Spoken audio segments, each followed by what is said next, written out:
Segunda Guerra Mundial, chega ao Brasil a Revolução Verde. O uso de maquinários pesados e produtos químicos, sobras da guerra modificadas para tratores, herbicidas, inseticidas e outros, eram o pacote desta revolução para a agricultura. A propaganda dizia que era para acabar com a fome no mundo, e com isso apareceram diversos problemas, impactos ambientais, socioculturais e até mesmo o envenenamento das pessoas.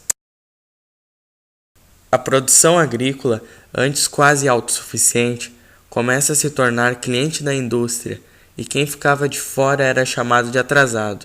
Nas décadas seguintes, a Revolução Verde se incorporou à mentalidade dos agricultores, agrônomos e planejadores. Na década de 1980, este modelo já dava sinais que não era bom para a vida, nem para a sociedade e muito menos para os agricultores. Ao contrário, a agricultura estava cada vez mais dependente da indústria, os agricultores mais descapitalizados e muitos até doentes. Para completar o cenário de alienação, o momento político era de muita repressão. Mas enquanto o capital avançava, em diversos países da América Latina surgiam formas de resistência popular articuladas com a teologia da libertação. Bispos, padres, religiosos e religiosas que sonhavam com uma sociedade diferente, apoiavam essa teologia nascida da praxis dos pobres e oprimidos, organizando o povo através das comunidades eclesiais de base. Neste cenário que começaram a surgir nas comunidades as associações de jovens rurais. No Rio Grande do Sul, logo após a ditadura militar, foram realizados muitos trabalhos com a juventude, que culminaram na organização da Pastoral da Juventude Rural, que surgia como uma pastoral libertadora.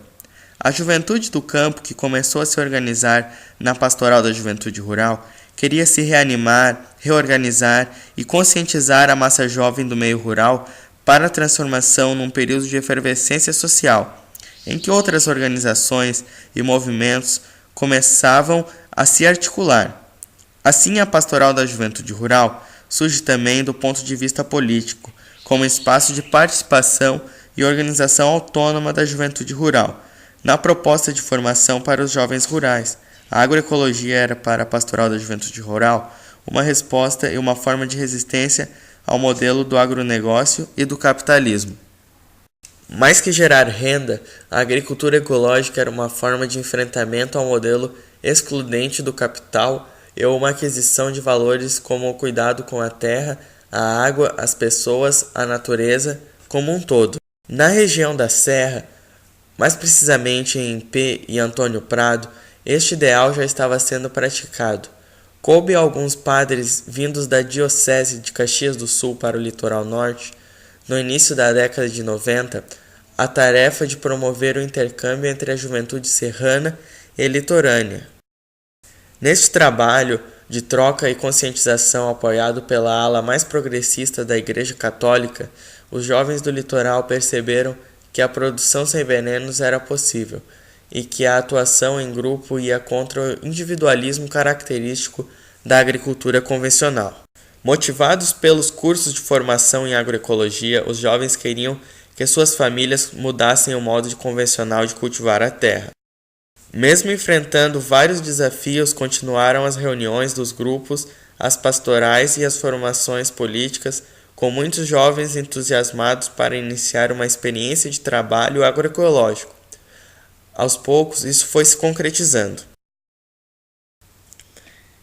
Em 4 e 5 de abril de 91, a Pastoral Rural promoveu um curso de formação em agricultura ecológica com assessoria técnica do Centro Ecológico. ONG que desde 85 trabalhava na Serra Gaúcha para viabilizar formas justas e sustentáveis de produção. A partir daí, os jovens que iniciaram experiências de produção ficaram cada vez mais animados com o resultado, superando aos poucos os obstáculos. Através da articulação e organização do grupo, 12 famílias fizeram a primeira feira em Porto Alegre. Este dia é lembrado e celebrado até hoje como a data da fundação da ACERT. A ACERT Tem hoje não somente espaços de feira em Porto Alegre, mas também na Feira Ecológica de Torres, nas cooperativas de produtos ecológicos e na merenda escolar. Produzindo uma variedade de alimentos ecológicos, as famílias estão conseguindo qualificar suas condições econômicas e também melhorar o meio ambiente de suas propriedades, da região e do planeta. Atualmente, existem outras iniciativas dentro dos 3 núcleos da ACERT, como as pequenas agroindústrias. Há tempos, os sistemas agroflorestais vêm ganhando destaque na associação.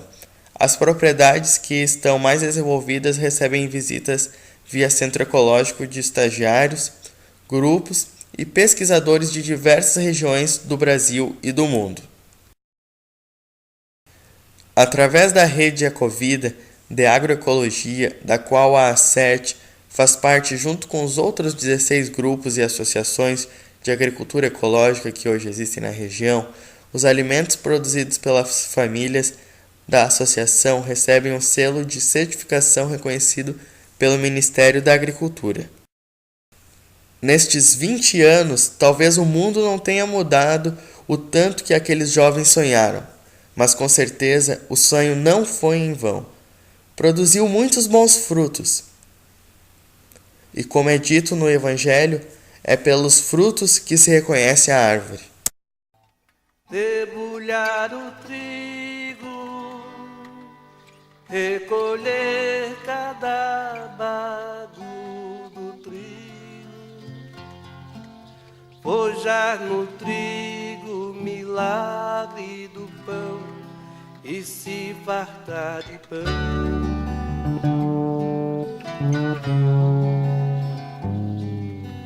Descer para a cana, recolher a garapa da cana, roubar da cana a doçura do mel, se lambuzar.